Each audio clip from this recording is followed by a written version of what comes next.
কোন দেশেতে জন্ম মোদের কোন দেশেতে বাস, যেই দেশেতে রডের বদলা দিয়া দেয় গো বাস, ঠিক না?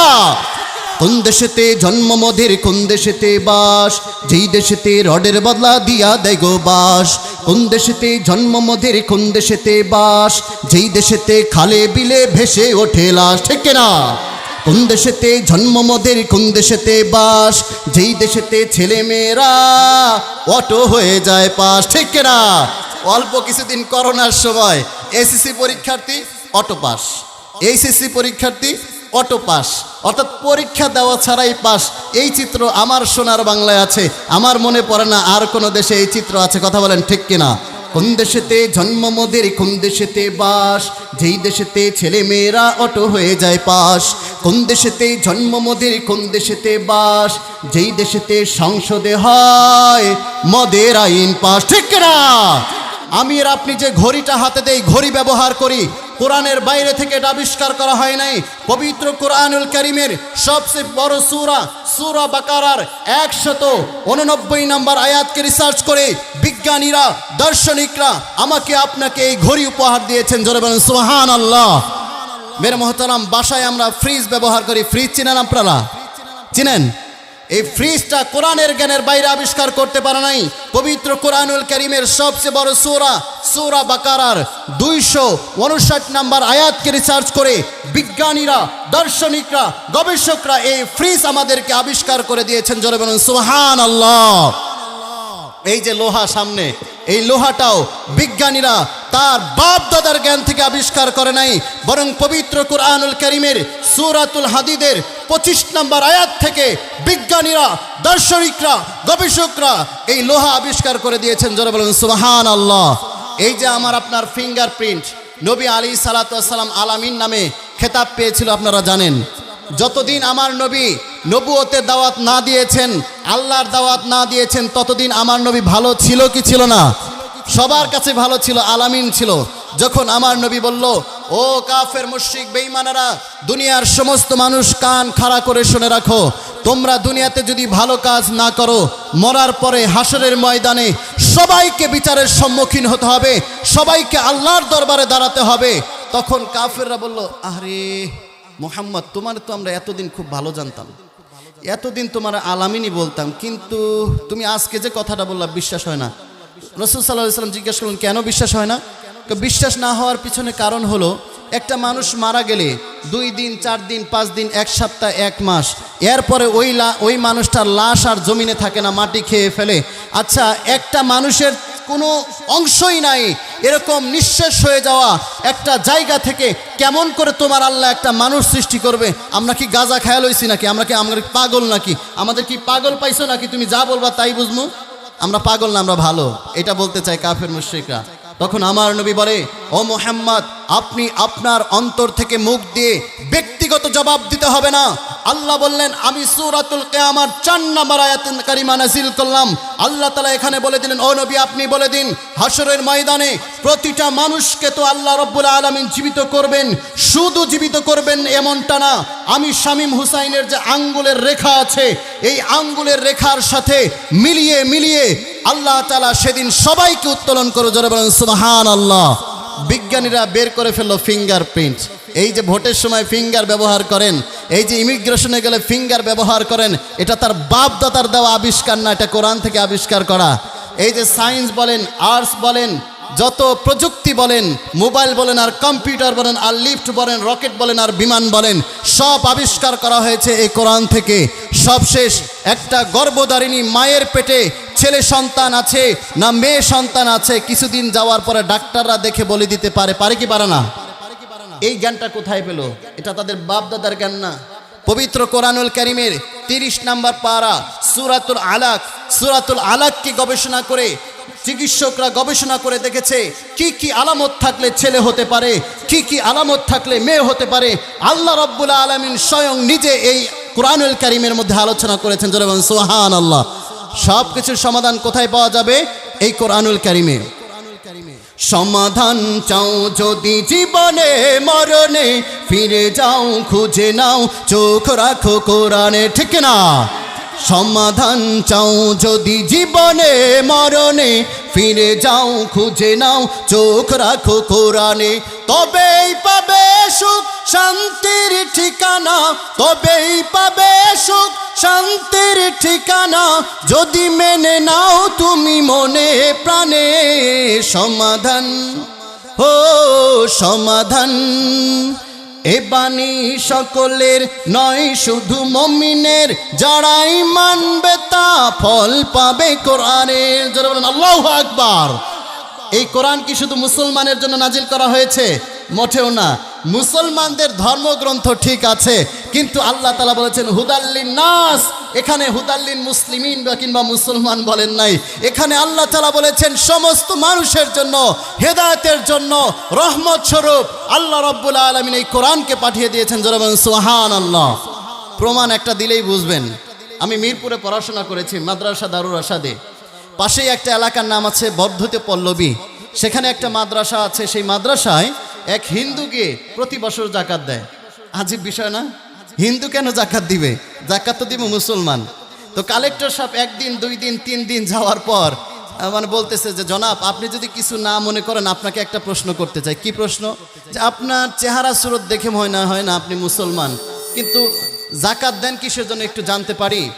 তখন এই ভদ্রলোক জবাব দিল যে আসলে আপনি ঠিকই ধরেছেন, আমি মুসলমান ধর্মের কেউ না, আমি হিন্দু ধর্মের একজন অনুসারী, কিন্তু আমার যে বাসাটা, এই বাসাটা হলো একটা মসজিদের পাশে।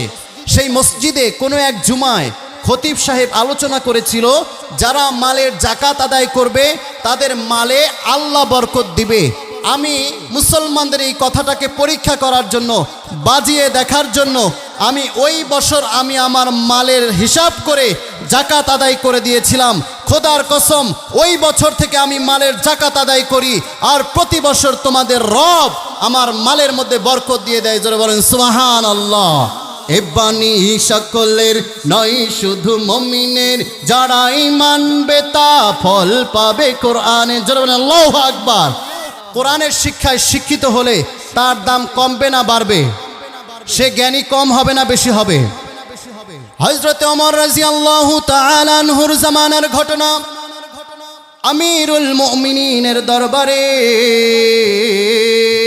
একজন ইহুদি এসে জিজ্ঞাসা করে, ও আমিরুল মুমিনিন, ও খলিফাতুল মুসলিমিন, আপনাকে আমি কয়েকটি প্রশ্ন করতে চাই।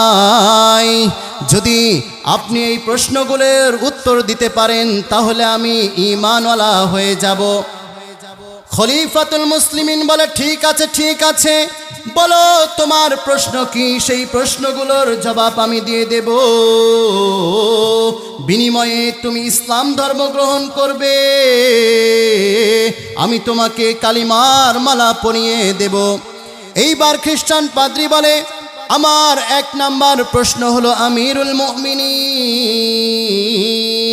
কোন সে যুবক যেই যুবক 2 ভাই একই সাথে দুনিয়াতে জন্মগ্রহণ করেছে, আবার একই সাথে এই দুনিয়া থেকে বিদায় নিয়েছে, একই সাথে জন্মগ্রহণ, একই সাথে লালন পালন, একই সাথে মৃত্যু, একই সাথে কবর, কিন্তু ইতিহাসবিদগণ লিখেছেন তাদের হায়াতের মধ্যে 100 বছর দূরত্ব ছিল, ডিফারেন্স ছিল। কঠিন প্রশ্ন না? একই সাথে জন্ম, একই সাথে মৃত্যু, কিন্তু ইতিহাসবিদগণ বলছেন 100 বছর হায়াতের ডিফারেন্স। এই কঠিন প্রশ্ন, তাই না? 2 নাম্বার প্রশ্ন হলো, তুমি বলো কোন সে জেলখানা যেই জেলখানার মধ্যে অক্সিজেনের ব্যবস্থা নাই, খাবার দাবার দেওয়ার ব্যবস্থা নাই, এটা সে কোন কয়েদখানা? 3 নাম্বার প্রশ্ন হলো, তুমি বলো কোন সে কবর যেই কবরও জিন্দা, কবরের বাসিন্দাও জিন্দা, এবং সেই কবর থেকে কবরের বাসিন্দা আবার দুনিয়াতে এসে বেশ কিছুদিন বেঁচে ছিল, তারপরে আবার দুনিয়া থেকে বিদায় নিয়েছে। 4 নাম্বার প্রশ্ন হলো, তুমি বলো দুনিয়াতে কোন সে জমিন যেই জমিনে আল্লাহ রাব্বুল আলামিন এই আসমান জমিন সৃষ্টি করার পর থেকে শুধুমাত্র অল্প সময়ের জন্য সেখানে সূর্যের আলো পড়েছিল, আর কিয়ামত পর্যন্ত সেখানে সূর্যের আলো পড়বে না। কোন সে জমিন? এই 4টি প্রশ্নের উত্তর তুমি আমাকে দাও। বড় কঠিন প্রশ্ন না? এইবার আমিরুল মুমিনিন যেহেতু কোরআনের জ্ঞানে ছিলেন, আমি ঘটনাটা বোঝানোর জন্য বলতেছি, হাদিস থেকে ঘটনা। আমিরুল মুমিনিন বলতেছে, আরে আহমক, তুমি এত ছোট ছোট সহজ প্রশ্ন করলে, এই প্রশ্নের জবাব আমি দিব না, আমার ভাতিজা আছে সেই দিবে।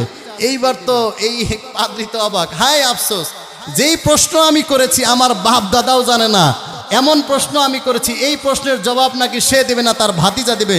মান সম্মান আর রইল না। আচ্ছা, এই প্রশ্নের জবাবগুলো কি আপনারা সবাই জানেন? সবাই অন্তত জানেন না, কিছু মানুষ জানলেও। এবার ওমর রাদিয়াল্লাহু তাআলার ভাতিজাকে ডাকতেছে, আব্দুল্লাহ ইবনে আব্বাস এদিকে আসো। আসছে, আসার পরে বলতেছে, বাজান, এই যে এই পাদ্রী 4টা প্রশ্ন করেছে, দেখো তো এই প্রশ্নগুলোর উত্তর তুমি দিয়ে দাও, এগুলো আমি উত্তর দেবো কেন, তুমি থাকতে।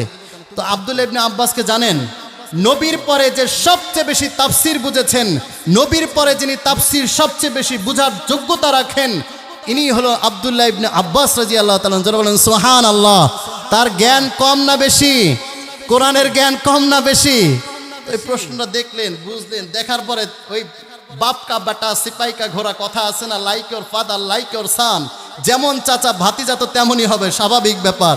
ভাতিজা এটা পায় একটা ধুরু মিয়া বোকা কোথাকার, আপনি এত সহজ প্রশ্ন আমার চাচাকে করেছেন, দেন 1 মিনিটে উত্তর দিয়ে দেই, সুবহানাল্লাহ।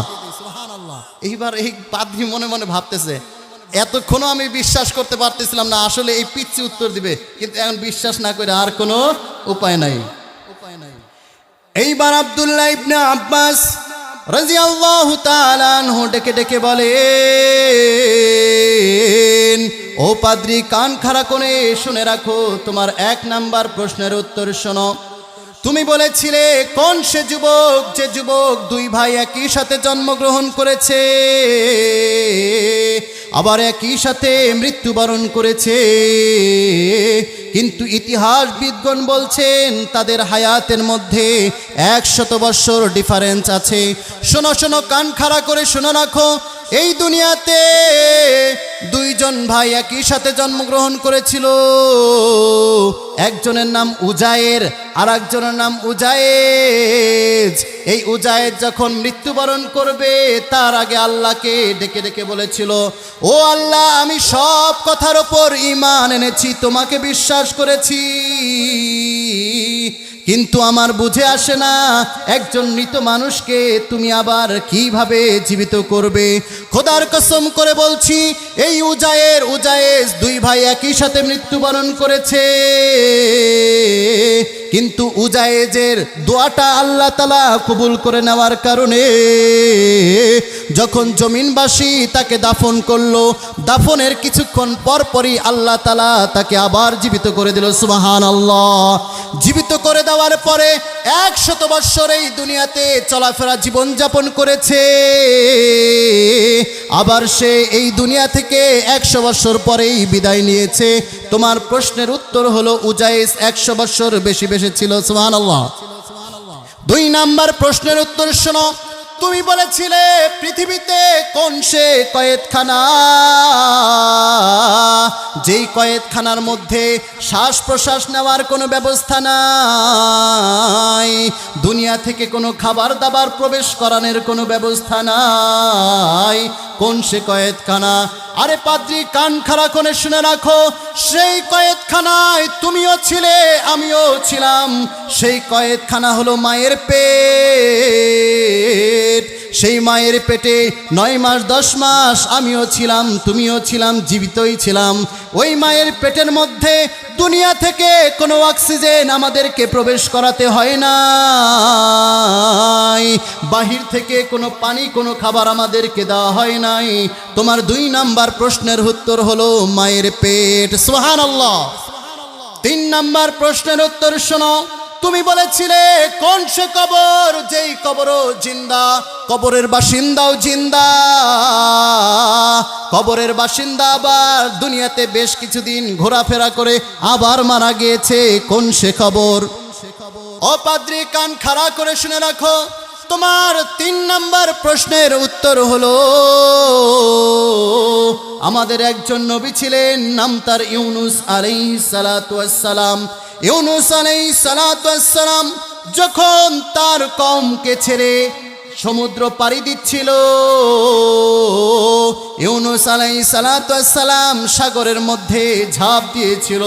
ঝাঁপ দেওয়ার সাথে সাথে আল্লাহ তাআলা সামুদ্রিক একটা বড় মাছকে বলেছিল, ও মাছ, তুমি আমার মাখলুক, ইউনুস আমার পয়গম্বর, তোমার কাছে আমি আমানত দিয়ে দিলাম।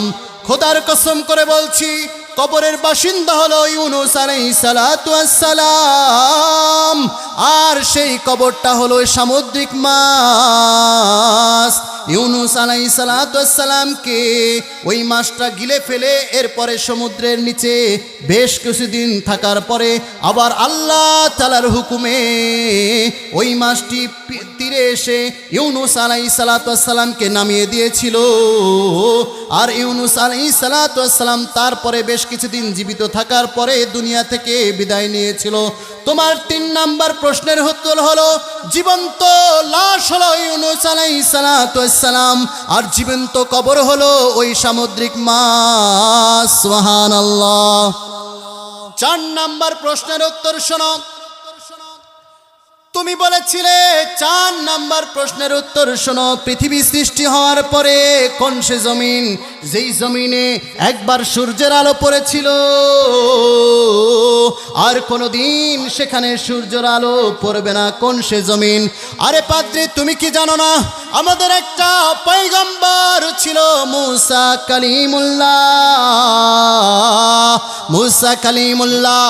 যখন ফেরাউন সহ বনি ইসরাইলকে দাওয়াত দিতে লাগলো, কাফের মুশরিক বেঈমানদেরকে দাওয়াত দিতে লাগলো, একটা পর্যায়ে কাফের মুশরিক বেঈমানরা সহ এই ফেরাউন নবী মুসাকে মারার জন্য পিছু লাগলো। ওই সময় পয়গম্বর মুসা আলাইহিস সালাতু ওয়াস সালাম যখন নীল দরিয়ার কাছে আসলেন, দেখেন মহাসমুদ্র সাথে সাথে আল্লাহ তাআলা হুকুম করে দিলেন, ও মুসা, তোমার হাতে থাকা লাঠিটা দ্বারা সমুদ্রে আঘাত করো, আঘাত করার দায়িত্ব তোমার, রাস্তা করে দেওয়ার দায়িত্ব আমার। আল্লাহু আকবার। সাথে সাথে মুসা আলাইহিস সালাতু ওয়াস সালাম বাড়ি মারলেন, রাস্তা করলেন, রাস্তা দিয়ে পার হলেন। ওই রাস্তা দিয়ে পার হওয়ার সময় যতক্ষণ মুসা আলাইহিস সালাতু ওয়াস সালাম তার দলবলকে নিয়ে পার হয়েছিল, ওই যে পানি সরে গিয়ে জমিন বের হয়েছিল, ওই সময় যে সূর্যের আলো পড়েছিল, এরপরে যখন ফেরাউন দলবল নিয়ে মাঝ নদী দিয়ে গিয়েছে, তখনই যে সমুদ্রের মাঝখানে 2 পানির পাহাড় চেপে গিয়েছে, আজ অবধি সেখানে আর ফাঁকা হয় নাই। খোদার কসম, তোমার 4 নাম্বার প্রশ্নের উত্তর হলো ওই নীল নদের জমিন, যেই নীল নদের জমিন দিয়ে মুসা কালিমুল্লাহ পার হয়েছে, আর সেখানে সূর্যের আলো জীবনে একবারই লেগেছে। জোরে বলেন আল্লাহু আকবার। কোরআনের জ্ঞানে জ্ঞানী হলে সে দামি না কম দামি? তার জ্ঞান কম না বেশি? কিছু মানুষ মনে করে হুজুর মানুষ আর কি জ্ঞান আছে, হুজুর মানুষ আর কি জ্ঞান আছে, ইনসাল করে। আরে মিয়া, তোমার যা জ্ঞান আছে তার থেকে বহু দামি জ্ঞান আল্লাহ আমাকে শিখাইছেন, আমাদেরকে শিখাইছেন। কথা বলেন ঠিক কিনা? তোমার জ্ঞানের দলিল নাই, আমার জ্ঞানের দলিল আছে। আল্লাহ নবী বলেন, খায়রুকুম মান তাআল্লামাল কুরআন ওয়া আল্লামা, তোমাদের মধ্যে সর্বোত্তম শ্রেষ্ঠ ব্যক্তি তারাই যারা কোরআনুল কারীম শিক্ষা করে এবং শিক্ষা দেয়। যারা বলেন সুবহানাল্লাহ।